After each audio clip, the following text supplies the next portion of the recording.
New England Football Show presented by Mortgage Right. I'm your host, John Sarianides. And as always, I'm joined by my partner, Kevin Stone. Kevin, how are you this evening? Doing good, man. How are you?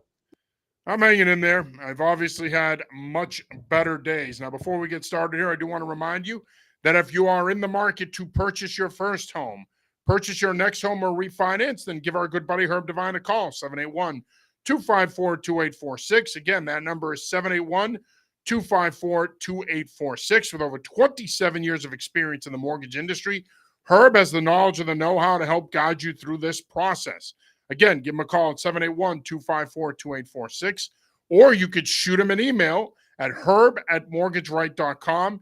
He and his team are available anytime, including nights and weekends. And I do want to start off by saying, of course, last week we did not do a show.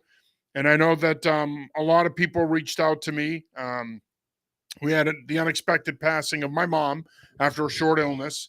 And we didn't do a show last week. We had services over the weekend. Obviously, it's a very difficult time for me and my family. I do want to thank everybody that reached out and supported me and our family during this trying time. It's certainly not easy. It's especially hard when we had lost our dad 4.5 years ago. So it's not always the easiest thing to lose both your parents within a 5-year span. But unfortunately, that is the case. And for me and my siblings, we've got to figure out a way now to pick up the pieces and move forward. But again, the support of people means a lot. And I can't thank the numbers of people that reached out to me from the media world to express their condolences and pass along their prayers. Like I said, it means a lot. I especially want to thank the New England Patriots. Stacey James and his communication team were awesome. Stacey, Aaron, Steph, Julia, Griff. Can't thank you guys enough for checking in, reaching out. And I want to thank Mike Vrabel. You know, he came over and talked to me on Sunday during the Media Family Day and expressed his condolences. And that meant a lot hearing that from Mike. And I think it speaks to the kind of person he is and how much of a class act he is. So, again, thank you to everyone who reached out. And we're back, and the plan is to keep moving along here. And with that said, let's use that as a jumping off point for the Patriots. Patriots lay 48 points on the Washington Commanders on Friday night, an impressive preseason debut. And for me, Kevin, when I go back and think about that game and I watched the game again, look, there's a lot to like, right? I mean, I thought that the Travion Henderson kick return to open the game, the play of the game shows you how explosive he is, how much big play potential he has. But then on top of all that, I thought they did a lot of really good things. Now, I do think it's important to point out, Washington did not play many, if any, of their starters at all. They played mostly their 2s, 3s, and 4s. Patriots did play their starters in the first quarter for a couple of series, but by and large, they played their 2s, their 3s, and eventually their 4s in the fourth quarter. Nonetheless, you can't take anything away from the Patriots. An impressive debut for Mike Vrabel and his Patriots head coaching debut, again, to lay 48 points on a Washington Commanders team that, realistically speaking, is going to be a Super Bowl contender in the NFC. That's impressive. Again, like I said, you have to take into account that they didn't play their starters. But nonetheless, the Patriots looked prepared. They executed. There was a lot of guys that did a lot of good things, and we're going to get into that. If you're a Patriots fan, you have to be pleased. Yeah, look, I know it's preseason, but the biggest thing to me was just the effort, right? Like it's a random game in August. Not everybody's gonna play. It's very easy for those kind of games. And if you watch any of the preseason games over the weekend, like 16-13, like 10-7, like there's not a lot of stuff or not a lot of action a lot of those times in the preseason. I thought the effort and intensity it mirrored Mike Vrabel, which is huge this early. For me, it was about the joint practice on Wednesday. That was far more encouraging. Frankly, the offense hasn't looked good since then. I know the game they scored a couple touchdowns, a couple rushing touchdowns with Drake May and Josh Dobbs, but that day was more encouraging than anything else to me. More so because of how Philadelphia looked last year, and you were there for that one. You remember it was men against boys in that joint practice a year ago. Now, Yeah, granted, that team was much I more equated talented. it to varsity versus JV. I mean, you could Yeah, see a clear physical difference. That wasn't the case this year. and of course, that was the eventual Super Bowl champion. I get that, but they belonged on the same field with the team that made the NFC Championship a year ago. So I thought last week overall was encouraging. The night in general on Friday night, and I guess we can kind of lead into the Brady thing. There was an energy there that hasn't been there for a while, and that No, and certainly I helped. agree. And the other thing too that it's important to point out, I mean, that was a big crowd for a preseason game. Usually with It, those preseason games, yeah, the place is half full, maybe 75% full max. But that was a really good crowd. And again, to your point, I think that the Brady statue unveiling obviously had something to do with that. But that was a really good crowd. It was more than that, in my opinion. I think, Kevin, people are genuinely excited about this football team again. I think they're genuinely excited about Mike Vrabel being here as the head football coach. 100%. I mean, you look at the training camp crowds. I think there was 13,000 for that joint practice. There hasn't been less than 7 or 8,000 for any other training camp practice. Like you're right, people care again, and there's reason for hope. You hope they don't start 0-3 and that building is empty very quickly. Um, but you're right, that crowd that was like a regular season game last year. Like it's different. Yeah, I'd say more towards the end of the season, but I Yeah, agree. yeah. But there's reason for encouragement, and I think this week is massive for them. And Josh McDaniels and others talked about this yesterday, facing Brian Flores and that defense, facing the talent that they have on offense. We're gonna find out a lot more about this team this week than we did even last week. But if you were down there at all for training camp, you pretty much every day you came away thinking, okay, it's at the very least, it's aesthetically pleasing football. It looks like real football again down there. Yeah, no, it does. And I think that's the biggest piece, right? I mean, at the risk of piling on Gerard Mayo and last year's staff, and I've said this all along, right? This looks like a more organized football team.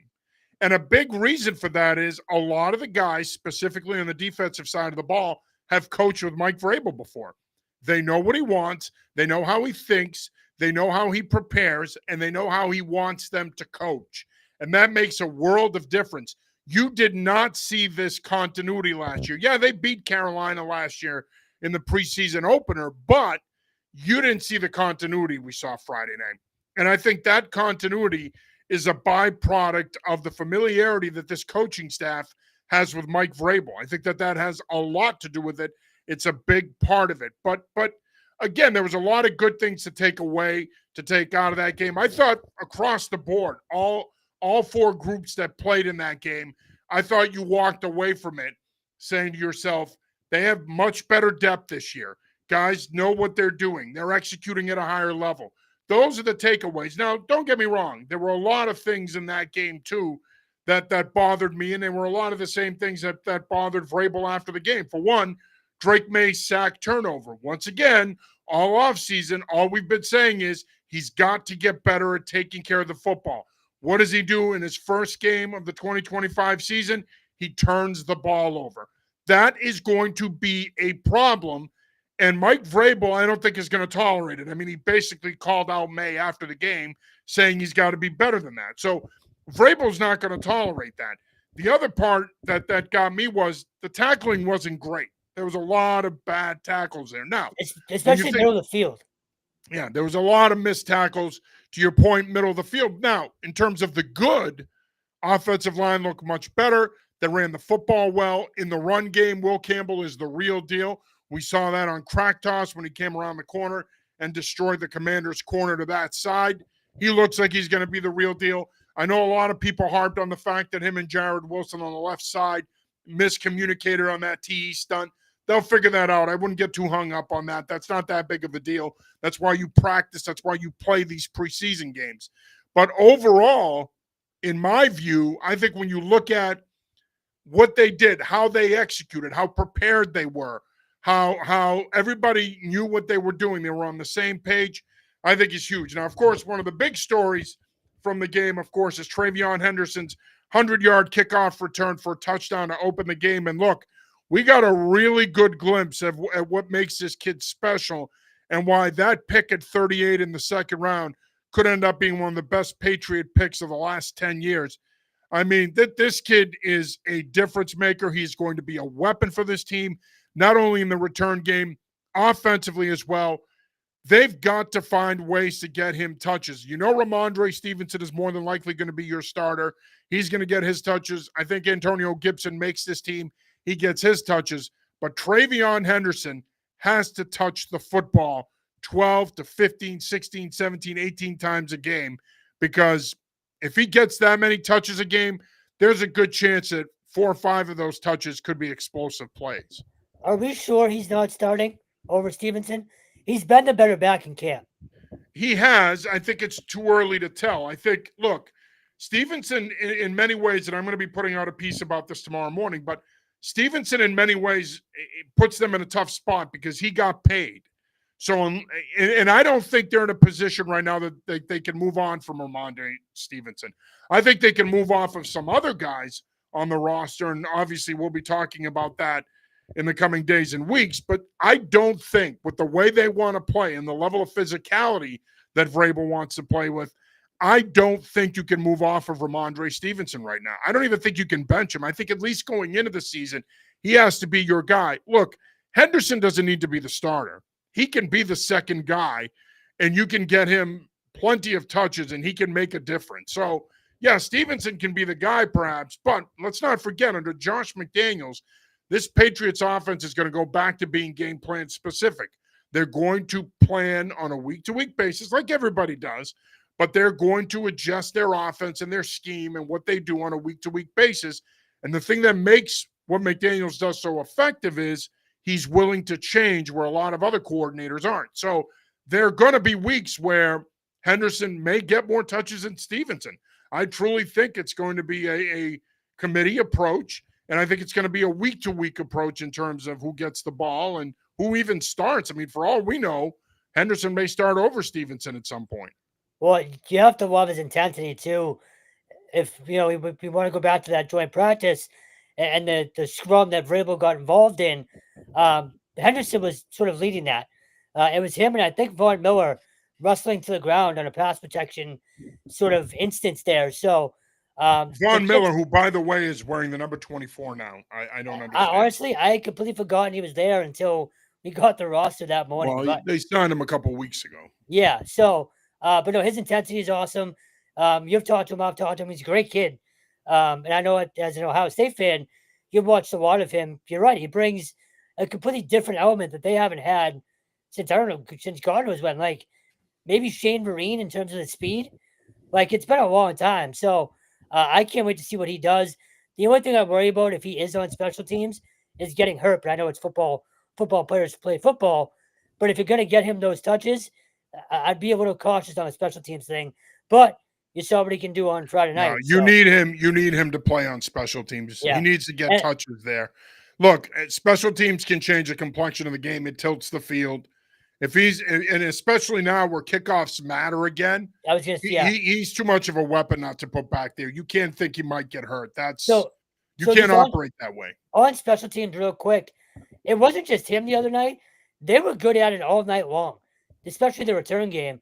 Is that just more, better coaching from Springer, or is that the new rules, or a combination of both? It's a combination of things. I mean, I don't know how much I'd put it on Springer that he's coaching better than he was last year. He has better players, which helps. So I guess from that standpoint, yes, he's doing a better job because he has more talented players. The rules can play a part in it too, but the bottom line is when you have a guy like Travion Henderson back there, he's going to make anybody look good. At the end of the day, he's going to make any coach look good because he's that type of a player. He is special. You saw it last year during their national championship run at Ohio State. You go back to that Texas game when they needed that play to change the complexion of that game. He scores on a screen. Same thing in the Notre Dame game. He constantly made big plays for them when they needed them in key moments of that game, of those games, I should say. He's going to do the same thing for this offense. When they're going to need him to make a big play on special teams, I think he's going to develop into that guy for him. When they're going to need him to make a big play in the return game, he's going to make that play. So, I mean, again, he's a special kid, and and here's the other thing to keep in mind with running backs. Their shelf life is shorter than other skill positions. You can't let them marinate. He's got to play right away.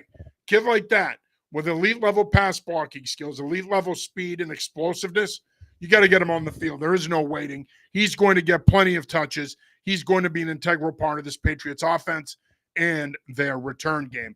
Before I do move on to Minnesota, I guess we can squeeze it in here now. You mentioned Tom Brady and the statue unveiling. Your thoughts on the statue unveiling, and then I'll give you mine. So the event itself, I loved. It was just sort of a nice nostalgic thing. And obviously, I've never been that close to him. I didn't cover him. So the 50 yards that we had, I think roughly 50 yards, right, from where we were, that was really cool. Yeah, just you kind of embarrassed yourself, but I mean, no, I didn't. But no, that was awesome. The statue itself, I don't have a huge problem with it. I don't like the pose.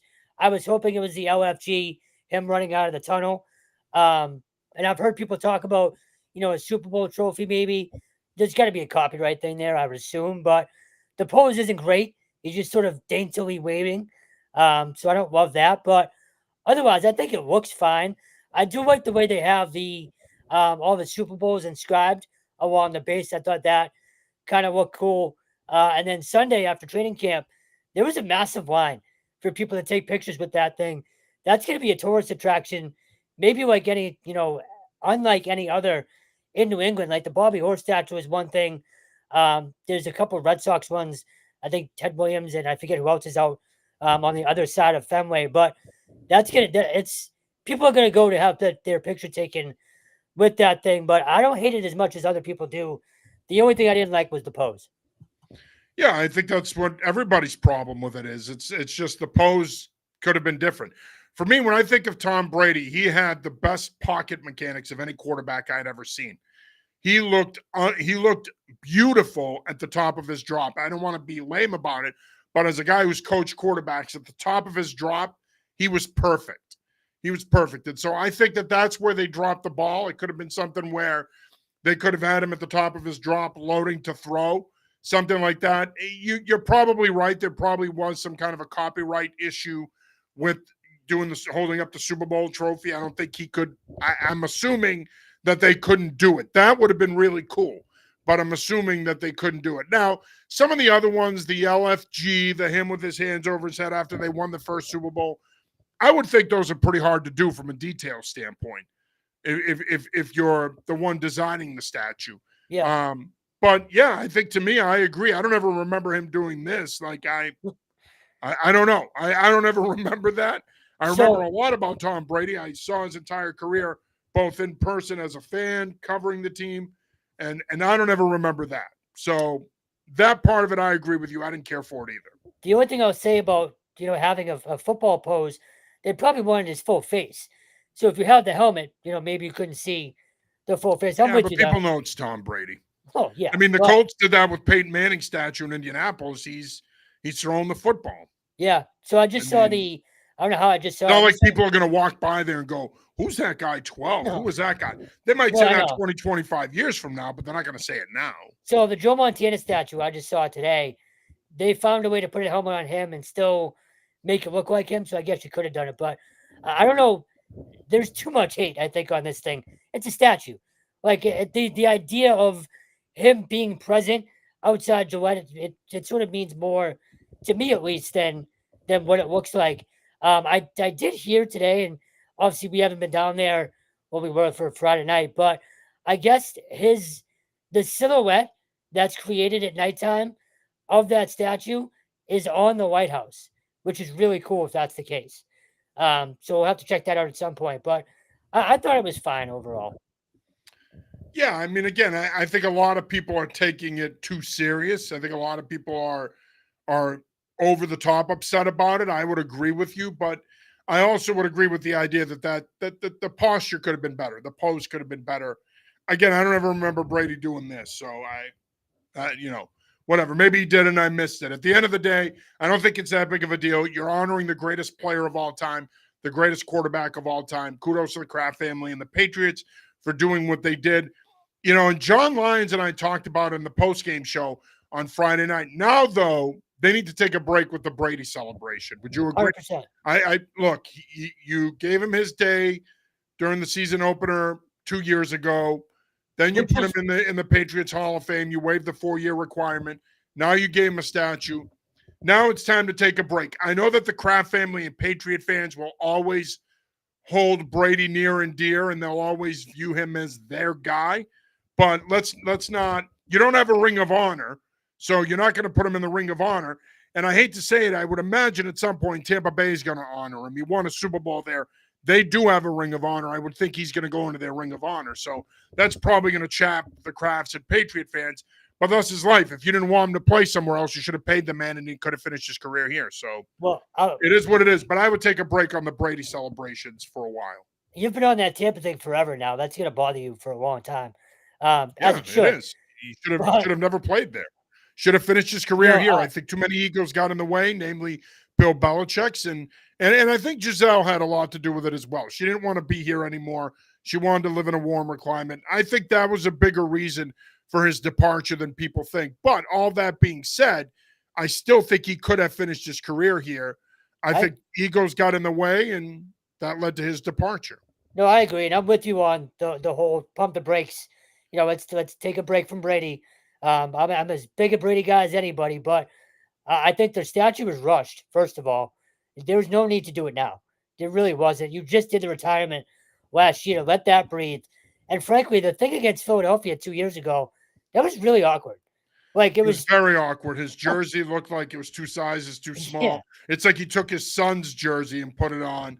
That was really that was awkward as well. That was almost I thought that they did that almost as a way to welcome him back and to say, no, you can't have him here, but he's our guy. Tommy is ours. Pretty much, yeah. That's the vibe I got. That I agree with you. I didn't see the point in doing that at all.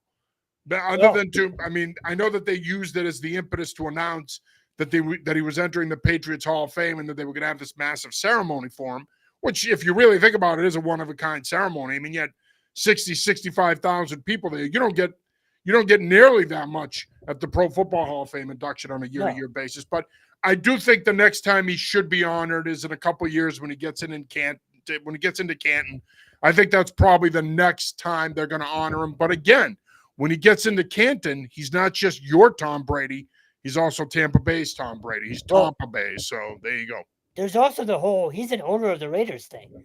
Yeah. Like that makes it a little more awkward too. So which that's a whole separate conversation. Yeah. You know my feelings on that. I have said that all along. I felt that he should have gotten a piece of the Patriots. I'm not going to tell the Kraft family how to run their business. I know that Mr. Kraft routinely says that we're a family business, but I mean, he just sat there on Friday and told anybody within an earshot that outside of his family, the only other person that he basically loves like that is Tom Brady. I don't know. If you love him like that, he shouldn't be owning a piece of the Raiders. He should have gotten a piece of the Patriots. Yeah, no, I agree. Minnesota. Patriots left for Minnesota today. They're going to do 2 joint practices with the Minnesota Vikings this week. And then they're going to play them on Saturday at 1 p.m., which I don't understand that time. That's a really stupid kickoff time in my book, but NFL Network. What's that? NFL Network, I think. Yeah. In any event, joint practices with the Vikings tomorrow and Thursday, game on Saturday. This will be a good test for the Patriots. Vikings were very good last year. Kevin O'Connell, head coach, does a great job there with their offense. Old friend Brian Flores is the defensive coordinator. He runs the defense. What are you looking for in these joint practices? Why do you think these are going to be vitally important for this football team as they evaluate their talent? O-line, first and foremost, right? Has to be. Again, it's Brian Flores. They're going to see all kinds of crap, like for 2 straight days. And then I don't know how much they're going to see. I really don't. If I'm Flores, what's the point of throwing the kitchen sink at him? I think he'll run a lot of stuff he ran last year, but you don't want to put too much out there if you're him. When you run exotic pressures like he does and multiple fronts and bluffs and sim pressure, all those things, when you do all the things that he does, I don't know how much, quote, new stuff you want to show. I think he'll throw a lot at the Patriots, but I don't think he'll be as exotic as people think. Well, so I hear you. Josh McDaniels did say yesterday they're expecting to see a bunch of stuff. So Well, they're going to see a bunch of stuff from last year. I don't think they're going to see Yeah. anything new. That's fair. And how does Drake May handle it? Like again, we just talked about the turnovers. Is he turning the ball More over? importantly, how does the offensive line handle it? Well, yeah, That's what I'm going to be watching. Yeah. Is how does the offensive line handle it? Because yes, it's hard for him. Sim pressure is tough on a quarterback because you think you've identified it pre-snap, then all of a sudden post-snap the picture changes. Now, wherever you wanted to go with the ball pre-snap changes on the snap. Obviously that's going to be tough on him. But for me, it's more how does the offensive line handle it? You know what I mean? Well, especially Campbell. He struggled in camp the last few days, especially on the outside rush. Like guys are Caleb Von Chason is blowing by him for 3 straight snaps. I think it was Sunday, actually, when we were at practice. If you remember right, it was consistent. So he's struggling a little bit. And this is their first. It's on a true road trip, but it is. How do they handle being on the road? And I know Saturday won't be, full house opening game type of atmosphere, but you're still on the road. Communication is something you have to do. And you're going to play your guys the most in this game. You hope you're not going to play so. more than likely not going to play your starters in the third preseason game. If you do, maybe you play them 2 or 3 series. But this is the game where you're going to play them the most. Especially because that third game against the Giants, that's a short week. You only have 4 days in between. So I'm with you there. But yeah, I mean, how do you handle communication? You're in a dome. It's going to be fairly loud, but probably half full, 3/4 full for a preseason game. So that's interesting too. Defensively, you'd like to see them just kind of continue what they've been doing. They've been, and understandably so, they've been the better unit throughout camp for the most part. You hope you don't see any lapses, but no Christian Gonzalez and maybe no Carlton Davis. How does that secondary hold up against their offense as well? So there's plenty to watch, and just get out of there healthy. That's the main thing, obviously. Yeah, for me, it's more about the joint practices. The preseason game is secondary, in my opinion. I mean, let's not make it more than it is. It's a preseason game, but I think for me, it's the joint practices and how do they compete? How do they adjust? Who emerges? Who takes a step back? I mean, there's a lot of veteran guys on this football team right now that if you're them, it's not a comfortable situation, and we've already seen it with some of the rotation the last 3 or 4 practices where all of a sudden some familiar names who have been entrenched starters around here the last 2 or 3 years, now all of a sudden those guys are repping with the 2s and the 3s. So I think for me, I'm going to be paying attention more to those joint practices and seeing how guys compete, specifically May, specifically the offensive line, specifically the offense. Now, I do think the defense will have some success against J.J. McCarthy, who's going into his first year as a starter in the league. But, I mean, again, I think that's more important than the game on Saturday. The big thing with the game on Saturday, to your earlier point, is just come out of it healthy. Don't forget about Max Brosman, too. He looked good the other day, so I'm very curious to see what he does against this defense. Are you trying to make it sound like he's in competition with McCarthy for the job? No, but in terms of the joint practice, I think you're going to see a lot of him. So, you will. Yeah, you'll probably see him play the entire second half. Yeah. Oh God, yeah.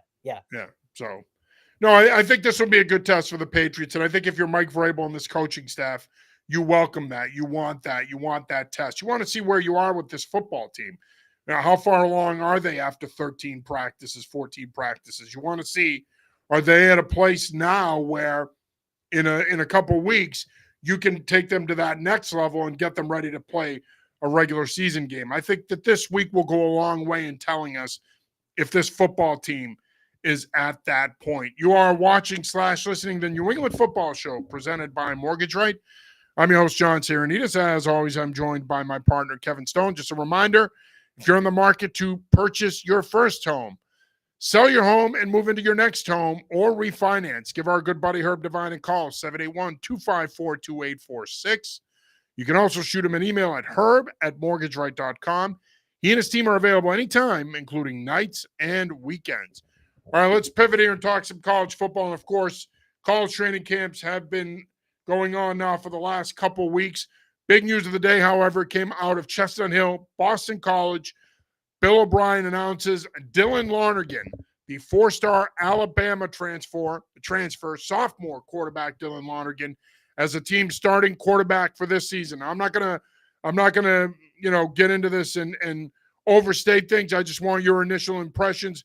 What are your thoughts on Boston College naming Dylan Lonergan their starting quarterback? So as you know, I had a feeling this was coming since probably April. A couple of days after spring ball, it sort of felt, and sources were telling me sort of how it was going to go, but um, it felt like a real competition. And I tend to doubt that it really was, though. That's just my feeling on it.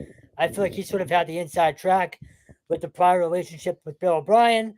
But having said all of that, they can't go wrong with either guy. They've both been very, very good in camp.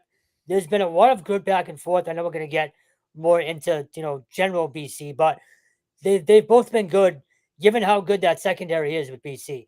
I know the day you were down there, you were impressed with them as well. So the biggest thing, and I want to ask you this really all day, it's the timing. 17 days out. And if you remember, we talked about this during our camp visit sort of video thing. I asked you if the team needed to know. And you said, no, not really, or not yet. So why now is my biggest question. I asked Bill O'Brien that today. Only thing he gave me was coach's decision. So, I mean, that's his right, but I feel like it's early. And I know it's only Fordham. It shouldn't be an issue. But why now? Why not have the competition last a little bit longer? But having said that, again, I honestly believe they couldn't go wrong. Both guys have been very good since spring ball. I think Dylan's going to be good for them. Grayson might get a shot at some point. I do think you'll have a short, maybe not short leash on Dylan, but I do think, and Bill O'Brien is not afraid to make a change. So I'm okay with the decision for now. I don't think we're going to really know how good the call was until they're, 3 or 4 games in, once you get past the back-to-back road trip against Michigan State and Stanford early on. But again, based on training camp, you really couldn't go wrong. I'm just really surprised about when they made the call, and they didn't kind of play this out at least another week or so. Well, I mean, you just answered your own question. I mean, I think a big reason why they made that decision now and not 2 weeks later is because they're opening with Fordham. No disrespect to Fordham. My good buddy Steven Ciosi is the O-line coach over there now, formerly of Bryant. No disrespect to him or Fordham, but the reality is you're opening with Fordham. It doesn't matter. There was no point in keeping Fordham in suspense. If he's been the better quarterback and you and your staff feel that he's ready and you feel that he is the better fit schematically and you feel that you want to get him game ready, then you make the call now, which is why I think they did it. I think, A, they felt that he was the better scheme fit, and I think, B, they wanted to start focusing on Fordham and getting him game ready. So I think that's why they did it ultimately. I mean, if you were opening with Michigan State, maybe they dragged this out. Maybe they dragged this thing out another week, but their thought process is, look, it's not going to matter. We're better than Fordham. We're going to beat Fordham. Let's do it now. Get it out of the way. Start getting him ready for the regular season. Start getting him ready for Fordham and put him in a position because you're, in essence, you're going to double prep going into week 1. You're going to prep for Fordham, but you're not going to put a ton of time into them. It's going to be more about Michigan State. So you're going to double prep. He's going to be double prepping along with the staff. So I think their thought process was, we're getting closer to game week. Let's start getting him ready. Let's just get it out of the way now. And look, Bill O'Brien's a no-nonsense guy. He's not going to bullshit you or anybody else. Now, yes, he said coach's decision, but if you've been around the sport as long as I have, that's just coach speak. The reality is, I agree with you, and you said this in the spring, and I think it's so true. I think Lonergan's been their guy all along. You have to dress this up as a competition, but the reality is you brought him in here. Let's not forget, O'Brien briefly recruited him before he left to come to the Patriots. You brought him in here because there's familiarity there with the player, and he has some familiarity with the system and some of the concepts you're running here. And so ultimately, he was going to have an inherent advantage. Yes, Grayson James played in this system last year, and he knew it, but Lonergan was going to have an inherent advantage because of his relationship with O'Brien and because of his knowledge of the system. And I think ultimately what this comes down to, and I said this in the piece I wrote today, He's just a better scheme fit. O'Brien doesn't want to dual threat quarterback. That's why he benched Castellanos last year. He doesn't want a dual threat quarterback. He wants a guy that can play from the pocket, and he wants a guy that can go out the front door or the back door, extend plays, and throw on the run. And Lonergan can do all those things. Now, I got to be honest with you. I have not been impressed with him. And again, in fairness, I've only seen him in a couple of practices, so I'm not trying to be a hot take specialist here. I'm just being honest with you. The 2 times I saw him, he didn't really do anything to impress me. All of that being said, no one gives 2 shits what I think. At the end of the day, it's what they think, and they think he's their best quarterback, and he gives them the best chance to win, and that's why they're rolling with him. So ironically enough, his first pass today, they opened with red zone period, probably half hour into practice, and Amari Jackson picked him off in the end zone. So the irony, it was very funny there, but he actually had I thought he had a decent day. Results were great, but he threw the ball well. So look, and you know this, that skill group, either guy should be successful with the players they have. Like, that receiving room is deep. The running back room is very deep. The O-line has been, and you know this, I thought they were going to be fine. They have been. Pass protection has been excellent throughout training camp, and I think that has to do with continuity. All those guys have been there. So I think no matter who they went with, the skill guys they have around, and don't forget how deep tight end is too. They're 3 deep with tight end, with Ty Lockwood, Kalen Chudzinski, and Zeke Moore. Kalen Chudzinski's had a great camp, by the way. He's been their best tight end by far. I asked Bill O'Brien about him today, and he was very complimentary. But again, no matter who the quarterback was, that skill group should make anybody good. So you hope that, obviously, assuming health, but no matter who is back there, they should be fine. Yeah. No, and again, the bottom line is I think he's the better fit in their system. It's what O'Brien wants. It's what Will Long wants. And ultimately, that's why he's your starting quarterback. It's not an knock on Grayson James. And by all accounts, it sounds like James is taking it well and he's willing to be a team player, which is refreshing to see nowadays in this era of the portal and NIL. But again, it'll also be interesting to see just how long a leash he has. Well, because this is a big year for Boston College. You want to get out of that 6-7 win malaise and take another step. He's going to need to be really good for them because, as you said, Bill O'Brien is not afraid to pull a quarterback and put the other guy in. He will do that. We saw it last year. He'll do it again if he thinks at some point down the road, if Lonergan is, let's say, struggling, which obviously we're hoping he's not. But if he were to struggle, if O'Brien felt Grayson James gives him a better chance to win, he'll make that move. So 2 more quick things on this. One, do you think NIL or what he's being paid had anything to do with it? Absolutely. I mean, I do too. You're not paying him amongst the top earners in your program, and he's just going to stand next to you holding a clipboard, chewing gum, and charting plays. I mean, he needs to play. Now, I'm not saying let me take a step back here. I'm not saying that that's the reason this decision was made. No, I'm not either, but I mean, I truly believe that he's the best fit for them schematically. But let's not kid ourselves here. Correct. In this world of NIL, that does matter. Money matters, and if he's making more money than Grayson James, sadly for Grayson James, I think it probably gives him a little bit more of a leg up in the competition because he's more expensive. Yeah, I mean, I know for a fact he's making significantly more. But the other thing I want to ask you, can they do what Harvard did last year with Charlie DePrima and Jaden Craig? Because I could see that being a thing too. No? Okay. No, not unless you bring in James and you run direct snap stuff with him, which when you look at O'Brien's history, he's not a direct snap guy. Yeah. He comes from that Patriot, Perkins Earhart, whatever you want to call it. I hate the Perkins Earhart term, but he comes from that Patriots offense where you're not taking your quarterback off the field to put someone else in, or you're not splitting him out wide and having him half-ass block some corner. He's going to handle the ball in every play. So I would be surprised if they played both guys and they used a direct snap package for James. I think they could do it, but I think they'd have to get really desperate offensively in order to do that. So in the end, I don't think it's a surprise. You and I have talked about this throughout the spring and into the summer, that ultimately, if this was truly a competition, that this was Dylan Lonergan's job to lose, and Boston College makes it official today by naming him their starting quarterback. Of course, other teams around the area are in training camp as well. UMass, Joe Harris-Simiak, very pleased with what he's seen from his team so far this summer. Our Ryan Barry was there on Thursday for a camp visit. Coach Harris-Simiak likes where his football team is, the progress that they're showing. Obviously, they need to continue to grow and show more progress before their home opener on August 30th when Temple comes to town. Same with UConn. Our Andy Close was down at UConn today for a camp visit. That piece is up on anyfootballjournal.com. And UConn's had a solid camp so far. A lot of faces that need to be replaced.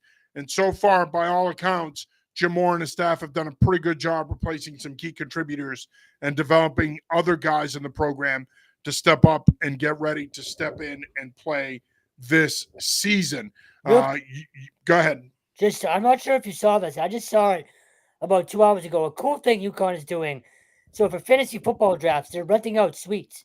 You can have your draft in a suite, pizza, wings, I think soda, have your league name up on the Jumbotron. That kind of stuff, it might not seem like a lot, but it goes a long way in terms of fan engagement and getting people invested in the program. I'd like to see other local teams. Well, I think it helps. I think it helps people get invested in the program financially, and this goes back to the NIL component. No, 100%. I'm not sure if you saw it. I just saw it randomly today. I'm like, I did not see it. So again, I'd love to see the more local schools get involved with the same thing. It's a nice little way to get the fans, sort of excited about your program even before the season starts. That's all. Yep. Some other local news in terms of colleges and camps. URI is 10th in the AFCA poll that was unveiled yesterday. Not a surprise, they're the preseason favorite in the CAA. The Rams are scheduled to scrimmage this Saturday, and then they're going to have a simulated game on Friday, August 22nd, ahead of their August 29th opener against Campbell at home. Ivy League held their media day yesterday. A lot of interesting things came out of that media day. Of course, the local programs, the local head coaches, the local players within those programs all met with the media yesterday. Starting with Yale, they were the first program to kick off Ivy League Media Day. Coach Tony Reno non-committal about the quarterback position, which I think we expected. I think obviously his son who transferred in from South Carolina, Dante Reno, is in the mix to compete for the starting job. They haven't kicked off camp yet, so it's too early to tell who will be the leader in the clubhouse in terms of the starting quarterback job at Yale. Joshua Pitzenberger is a captain for the Bulldogs, which is not a surprise. He's been one of the best running backs in the league the last 2 years. He's going to be a workhorse this year, no matter who the quarterback is. Abu Kamara, their standout defensive back, all Ivy League performer, met with the media as well. But look, one thing we know about Yale, Kevin, is year in and year out, Tony Reno and his staff do a great job recruiting. They do a great job of retaining their players as well and getting them to graduate. We know how good this program has been in the last few years. There's no doubt Yale's going to be in the mix again, not only for an Ivy League title, but now potentially for an automatic playoff berth in the FCS playoffs as well. Yeah, I'd be shocked if Reno doesn't start, but just look at the lineage of quarterbacks they've had. Like it's like they'd never go wrong. Nolan Grooms, the most recent example. Grant Jordan was unbelievable for them last year. But Nolan Grooms, two-time Offensive Player of the Year in the Ivy League in 2022 and 2023. So, he was a hell of a football player. And, of course, they won a share of the Ivy League title those years. But the thing is, when you look at Yale, and I'm not just saying this, and this is not a knock on the rest of their quarterback room. Look, if Dante Reno wins that job, he's not winning that job because he's the coach's kid. He's going to win that job because he's the best quarterback in the room. And with all due respect to the other guys in the competition, he is the best quarterback in the room. There's a reason why he was at South Carolina. So I would be shocked if he's not the guy, and I thought that Coach Reno handled that well. But we know Coach Reno. We've known him for a long time. It's going to be a true quarterback competition. He's not bullshitting people when he says that. Andrew Orridge met with the media as well yesterday, along with Jaden Craig and Ty Bartram. Bartram, of course, is Harvard's captain this year. Jaden Craig, probably the early leader in the clubhouse for the Bushnell Offensive Player of the Year award in the Ivy League. He's the best returning quarterback in the league. Look, one thing we know about Harvard, it's Harvard. They're going to roll out of bed and win at least 7 games. And let's not forget, the winner of the league gets an automatic playoff bid, but you can also get an at-large bid. I think the Ivy League, Kevin, is one of those leagues, especially with the changing landscape in FCS. I think the Ivy League is one of those leagues that I think most years they're probably going to get a couple of bids. So I do too. But in terms of Harvard, I love their attitude. We always hear a team takes on the personality of its head coach, right?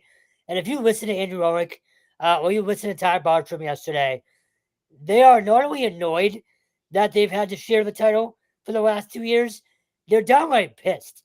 And I love that for them and about them. They're not shying away from expectations. I'm a voter for the Ivy League poll. They were voted as the preseason favorite. I actually asked the league yesterday as I was covering the media day what the hell they were thinking with that. They didn't have an answer for me. You're not the only one, but they don't shy away from expectations. They embrace them. And I thought the best quote of the day was from Ty Bartram yesterday. He said, I grew up in an era, or I grew up in a way where not everyone gets a trophy. We don't want to share a ring. Awesome. We don't want to share a ring with 200 other kids. So that motivating factor of getting that outright title, yeah, it's nice to be co-champs, but you're right. They're rolling out of bed. They're automatically good. But I think with a chip on their shoulder and a little bit of attitude, they might, I don't want to say dominate the league, but they're going to be a problem for everybody this year. Well, they're going to be a problem because, again, they also return one of the best skill groups in the league. Yeah, that's the thing. I mean, aside from Buckgate, you have a lot of guys back. No, you do. I mean, Xavier Bascon at running back, right? I mean, that they have a lot of receivers in this group that they like. They like what they have at tight end. They bring 3 starters back along the offensive line. And then defensively, I mean, Coach Larkey, he's going to have those guys playing fast, playing at a high level. It's Harvard. Like we said, I mean, look, that Brown loss last year, that breaks a lot of other programs. It didn't break them. And they got better after that, and they went on a run, and they ended up getting a share of the Ivy League title. So, again, Harvard's going to be in the mix year in and year out. I mean, they've got some of the top facilities in the league. Obviously, their endowment speaks for itself. It's a program that has coaching consistency. You went from Joe Rustick to Tim Murphy, now to Andrew Orridge. Coach Orridge more than likely is going to be a lifer here. It's a program you want to be the head coach at. He retained the majority of the staff, so there was continuity there with Mickey Fine and Scott Larkey. So I think, again, this is a program that is going to be in the mix once again simply because they're Harvard, okay? They're well coached. They have talent. They'll be in the mix to win the league title and earn that automatic playoff bid. Dartmouth will also be in the mix there.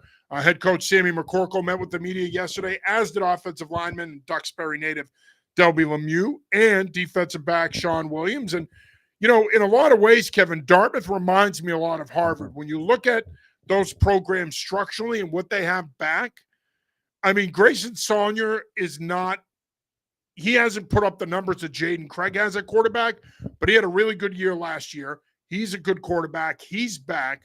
They'll figure it out at running back. You have Chris Corbo at tight end, arguably the best tight end in the league. And then defensively, Dartmouth is always good. They can rush the passer. They play fast. I mentioned Sean Williams on the back end. This is a good football team. And this has been one of the 2 or 3 best programs in the league the last 5 years. There's no reason why Sammy McCorkle's group can't compete for a league title again and a playoff berth. If I'm not mistaken, they have Owen Zelk, the kicker, back too, don't they? Yes, they do. You're not mistaken. You just wanted to mention Owen Zelk. No, he's been the best kicker in the Ivy League. So that's a huge weapon. He was last year, yes. Yeah. So that's a huge weapon for them as well. Similar to, you mentioned Harvard, similar attitude. Like there's the high expectations are not something they're shying away from. They're embracing them. And, I've thought the job that Sammy has done since taking over in the position he did does not get talked about enough nationally. It really does not.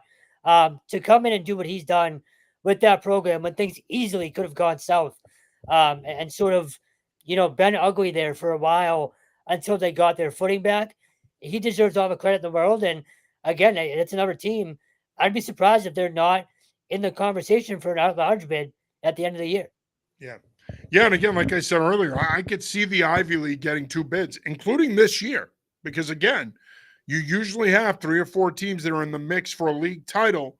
Well, if let's say one of those teams is 9-1, 8-2, I think they're going to be hard to pass up in comparison to other leagues in which you could pull from those leagues. And finally, James Perry, James Murphy, and Owen. Why is this anyway? Clark. Owen, what's that? Clark, I believe, Clark, right? Owen Clark. Yes, I don't know why it escaped me. Defensive lineman Owen Clark met with the media yesterday. Coach Perry, with his usual enthusiasm, that's the thing you love about him. It's the thing guys love playing for him at Brown. He's always positive, upbeat. There were some coaching changes this offseason. He did bring in Dan Mulrooney as his defensive coordinator. From what I saw this spring, Mulrooney's going to have those guys playing fast. It appears James Murphy, if he's not the starting quarterback, he has the inside track, the Reading native, to be the starting quarterback. Look, for Brown, last year was a disappointing year. There's no way around it. 2 years ago, they go 5-5. You hope you take the next step now.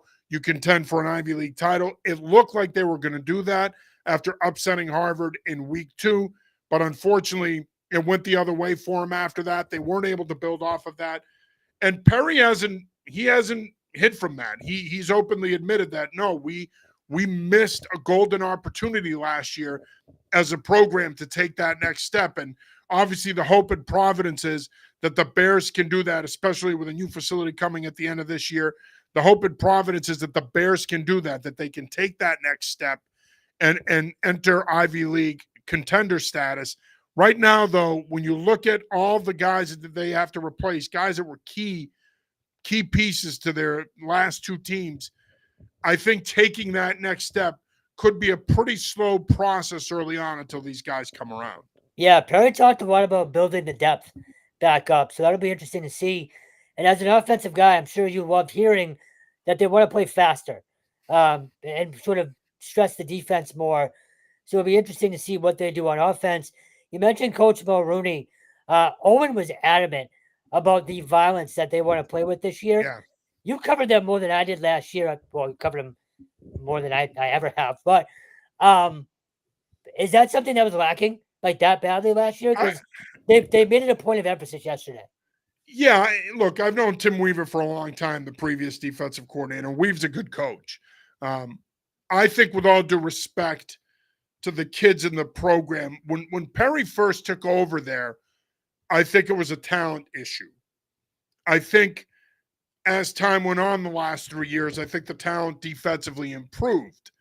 I think the problem, and this is what I think ultimately cost Weaver his job, I think the problem with the Brown football program on the defensive side of the ball has been consistency. They have not been consistent. They have had their moments the last couple of years where they've played pretty well on the defensive side of the ball, but then they go out and they lay an egg and have 35, 42, 49 points hung on them, and you're like, well, wait a minute. How is this happening when you have some of the best defensive players, arguably, especially in the last couple of years, of a guy like Isaiah Reed at corner? How does it happen when you have a player of that caliber playing for you at corner? So I think the talent has improved. I think Mulrooney is going to bring in a different style. I think they're going to be more of an attacking one gap, get up the field, reset the line of scrimmage type of defense. But I do think in the end, the players have to buy in here, and it sounds like they have from what Clark said yesterday. The players have to buy in here, and I think they have to play at a higher level. I don't think that Brown has gotten high-level defensive play since James Perry has been there. I just don't think they have, not on a consistent basis. No, I'm looking forward to seeing it. I'm with you. It's probably going to be a little bit slower than people would like, but again, it's only media day. But based on just sort of the attitude yesterday, I'd expect them to be more competitive than last year. Oh, they have to. This is a big year, and I think Perry recognizes that, and it's why he made some of the changes he made. But they have to. They have to, because this was the year, 2024 was the year that they were supposed to take that next step into contender status. They didn't do it. Logic would say that this is the year they do it. But again, I thought they had a better team last year in some spots. So we'll see. They graduate a lot of talented players that were a big part of that program the last 2 or 3 years. Switching gears here, talking a little bit of high school football. Of course, high school football kicking off this week in earnest in New England in all 6 states, although Connecticut technically kicks off next week. Massachusetts kicks off on Friday with their 3 non-padded practices. Maine also kicks off this weekend. Rhode Island, Vermont, and New Hampshire kick off this week. We'll have all kinds of high school coverage here for you in the coming days as we get ready for another exciting high school season. And look, we're not really going to get into it this week. We're going to start to get into it more next week. But, I'm looking forward to another great high school football season, not only in Massachusetts, but in New England. It should be fun.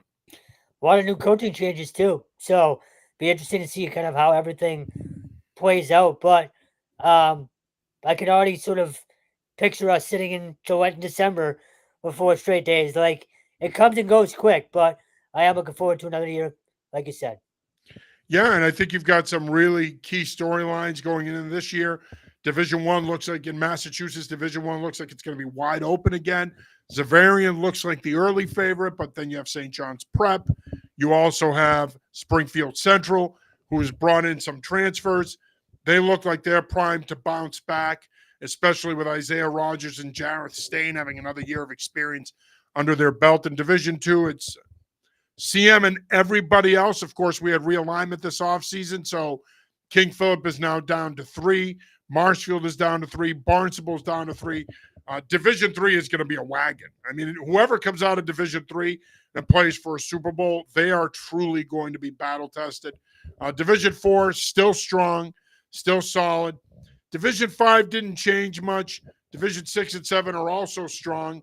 And Division 8 is still pretty much the same. There weren't a lot of changes in D8 as well, but it'll be another exciting season in Massachusetts. And same goes to the other states. I mean, even down in Rhode Island, obviously Hendricken and LaSalle, North Kingstown, they'll be amongst your early favorites there to win state titles. You also have some other programs. A program to watch in Rhode Island, and I think in New England, is Westerly. The Bulldogs actually open their season at Scituate in an interstate matchup. That should be one of the more intriguing interstate matchups this season in New England. When you go over to Connecticut, I mean, again, when you look at the different classes there, obviously Greenwich and Class LL, they'll be amongst the favorites again. You have Fairfield Prep, you have Staples. There's some coaching changes in Connecticut, too, that I think are worth noting. Rich Bauchea, by the way, stepped down in West Haven today. So who takes over there? What's going to happen with the Blue Devils? Tom Brockett retiring at Ansonia. How are the Chargers going to look there? So some question marks in Connecticut. Big changes in Vermont. CVU was the dominant team last year, but Ron Fleming retired. And then Ryan Yates, their quarterback, moving on to St. Paul. So are they going to be as dominant? Frank Parisi taking over there. And, of course, in New Hampshire, when you think about D1, it starts with Londonderry and Pinkerton and Bedford and everybody else. I think Bishop Girton will be better this year. Of course, you got some of the Division 2 and 3 programs there, Sohagen, Campbell. You've got some really good programs there as well that are going to be primed to make noise again. And then you go up to Maine. Portland is in a pretty good spot with Nick Cliche taking over a quarterback. They're in a pretty good spot to potentially repeat. Of course, you're going to have to get through Thornton Academy, who is arguably the best program in New England high school football history. And then you've got other programs there that are going to be in the mix as well in D1 or in Class A, I should say. Program like Oxford Hills, Bonnie Eagle. So there's a lot to look forward to this high school football season, and I barely touched on it on a state-to-state basis, but there's a lot to look forward to this fall, and we're excited to bring it to you as we are every year. And as always, we're hoping to expand our coverage this year. We're hoping to be able to do more in all 6 states. So we shall see. Stay tuned. Stone, any final thoughts before we wrap it up? Yeah, just real quick. NEC Media Week was this week as well. Stonehill, New Edition, New Haven, and CCSU all had their coaches doing interviews. And I'm actually encouraged for all 3 teams. Like, I think all 3 teams, well, really CCSU and Stonehill, obviously CCSU defending champ, Stonehill looking to bounce back after an ugly year. I think both of those teams are going to be in the mix. CCSU, I could see them repeating, but particularly Stonehill, I feel like they're a little bit under the radar. Like they've sort of built their depth up and they've gone through those growing pains now. They're also eligible for the playoffs for the first time. So they have that carrot to kind of chase out in front of them. And then New Haven with Coach Mark Powell, they're expected to compete relatively soon. They've been dominant in D2, but over there though, it's gonna take some time for him to get it going there. But just in terms of the local angles for that conference, that's going to be a fun watch this year as well. So if you missed that, we have plenty of content from the NEC Media Week up on the site too. But those three teams should all be entertaining. All righty. Well, we'll end it there. That'll do it for this week's episode of the New England Football Show. For Kevin Stone, I'm John Sarianides.